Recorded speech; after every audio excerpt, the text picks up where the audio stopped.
Assalamualaikum warahmatullahi wabarakatuh. Halo sahabat Ruang Beda Demokrasi. Berjumpa kembali dengan saya Narwan Riyadi. Belakangan ini ruang publik ramai membicarakan tentang salah satu siaran televisi nasional, yaitu di Trans 7 melalui program Expose Unsensor. Program ini menyoroti kehidupan santri di Pondok Pesantren Lirboyo Kediri dan menuai reaksi yang beragam. Sebagian pihak menilai tayangan tersebut melecehkan pesantren dan menyinggung nilai keagamaan, sementara sebagian lainnya melihatnya sebagai bentuk kebebasan berekspresi. Nah, pertanyaannya, dari sisi hukum dan etika penyiaran, apakah tayangan seperti ini berpotensi melanggar ketentuan yang berlaku atau justru masih bisa dikategorikan wajar? Mari kita coba bahas bersama secara tenang dan objektif.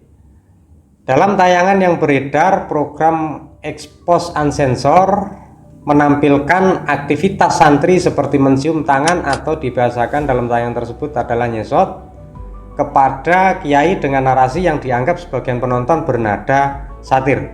Selain itu, muncul juga potongan komentar yang menyinggung soal kesejahteraan kiai tanpa konfirmasi langsung dari pihak pesantren.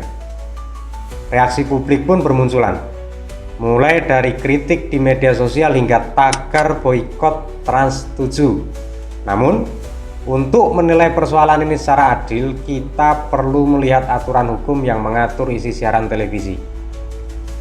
Landasan utama dalam menilai isi siaran diatur dalam Undang-Undang Nomor 32 Tahun 2002 tentang penyiaran. Salah satu pasal yang paling relevan adalah pasal 36 ayat 5 yang berbunyi, isi siaran dilarang, huruf A, menghina, merendahkan, melecehkan, dan atau mengabaikan nilai-nilai agama, huruf B, mendorong terjadinya kekerasan, huruf C, menampilkan adegan seks, kekerasan atau perjudian, huruf D, menonjolkan unsur kekerasan atau eksploitasi terhadap anak dan remaja.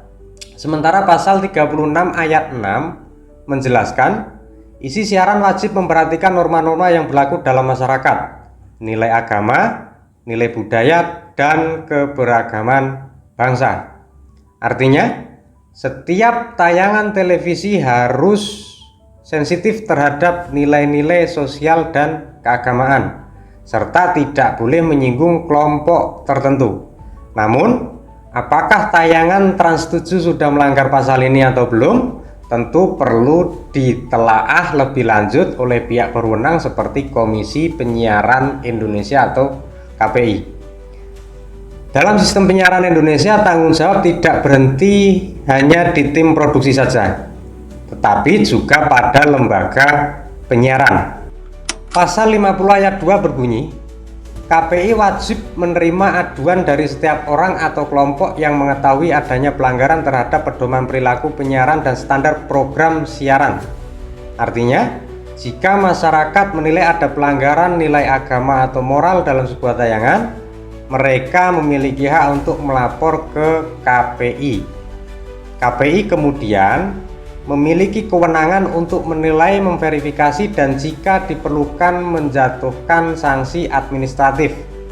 Kewenangan ini diatur dalam pasal 8 ayat 2 huruf D Undang-Undang Penyiaran yang menjelaskan menjatuhkan sanksi terhadap pelanggaran peraturan dan pedoman perilaku penyiaran serta standar program siaran.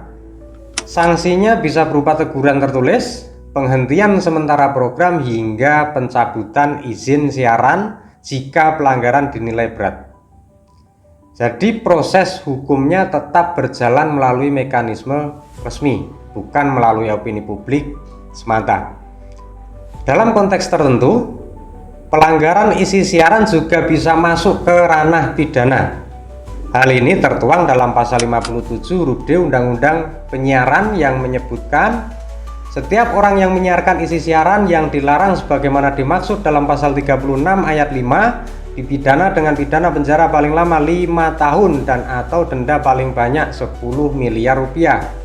Lalu, apa sebenarnya isi pasal 36 ayat 5 yang dimaksud? Pasal tersebut berbunyi sebagaimana tadi sudah saya jelaskan di atas ya, tapi akan saya ulas kembali agar lebih mudah dipahami oleh pemirsa. Isi siaran dilarang: A.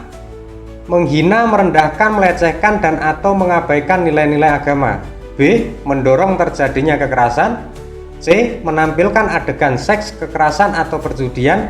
Yang huruf D. Menonjolkan unsur kekerasan atau eksploitasi terhadap anak dan remaja. Artinya, jika isi siaran secara jelas menyinggung atau merendahkan nilai agama tertentu, maka siaran tersebut bisa dikategorikan melanggar ketentuan pasal 36 ayat 5 dan konsekuensinya dapat dijerat pidana sebagaimana diatur dalam pasal 57 huruf D.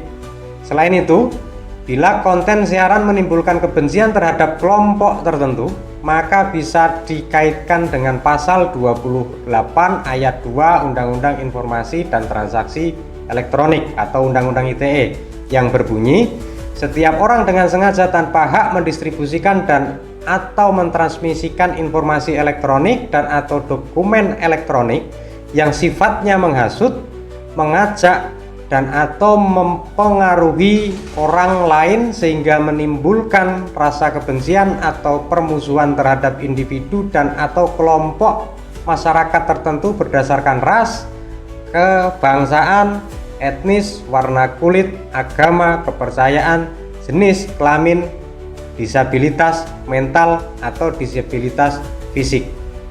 Namun, tentu saja penilaian apakah sebuah tayangan memenuhi unsur pidana tidak bisa dilakukan sembarangan, melainkan melalui penyelidikan dan analisis hukum yang mendalam oleh pihak yang berwenang. Jika tayangan tersebut diklaim sebagai produk jurnalistik, maka rujukan hukumnya juga mencakup Undang-Undang Nomor 40 Tahun 1999 tentang pers. Dalam pasal 5 ayat 1 disebutkan, pers nasional berkewajiban memberikan peristiwa dan opini dengan menghormati norma-norma agama dan rasa kesusilaan masyarakat serta asas praduga tak bersalah. Sementara pasal 5 ayat 2 menegaskan pers wajib melayani hak jawab. Artinya, apabila pihak yang diberitakan dalam hal ini pesantren atau tokoh agama tidak diberi ruang klarifikasi, maka ada potensi pelanggaran terhadap prinsip keadilan dan etika jurnalistik. Itu apabila produk siaran di Trans 7 tersebut diklaim sebagai produk jurnalistik atau liputan jurnalistik, gitu ya. Namun, kembali lagi, semua ini bergantung pada proses verifikasi oleh lembaga resmi seperti Dewan Pers atau KPI, bukan penilaian sepihak. Dari berbagai sudut pandang hukum dan etika tadi, kita bisa melihat bahwa kebebasan media memang dijamin oleh undang-undang. Namun kebebasan itu bukan tanpa batas. Media tetap memiliki tanggung jawab moral dan sosial, terutama ketika menyentuh nilai-nilai keagamaan dan kebudayaan sebuah bangsa. Kebebasan pers ataupun kebebasan media harus diiringi kepekaan, empati, dan penghormatan terhadap nilai luhur masyarakat. Jadi, apakah tayangan Trans 7 itu melanggar hukum atau tidak? Biarlah proses hukum dan lembaga berwenang yang menilai. Kita sebagai publik cukup memahami aturannya, menilai dengan kepala dingin, dan menghormati prosedur yang sedang berjalan dan prosedur yang berlaku. Dan jika ada pihak yang merasa dirugikan, jalur hukum resmi adalah langkah terbaik, karena penyelesaian yang santun dan sesuai prosedur akan jauh lebih bermartabat bagi semua pihak. Terima kasih sudah menyimak, semoga pembahasan ini membawa manfaat bagi kita semua, menambah wawasan kita semua. Sampai jumpa di episode berikutnya di Ruang Bedah Demokrasi. Jika dirasa video ini bermanfaat, silahkan like, subscribe, nyalakan lonceng notifikasinya, dan share agar semakin banyak yang mendapat manfaatnya. Saya Narwan Riyadi. Terima kasih sudah menonton. Assalamualaikum warahmatullahi wabarakatuh. Salam semangat.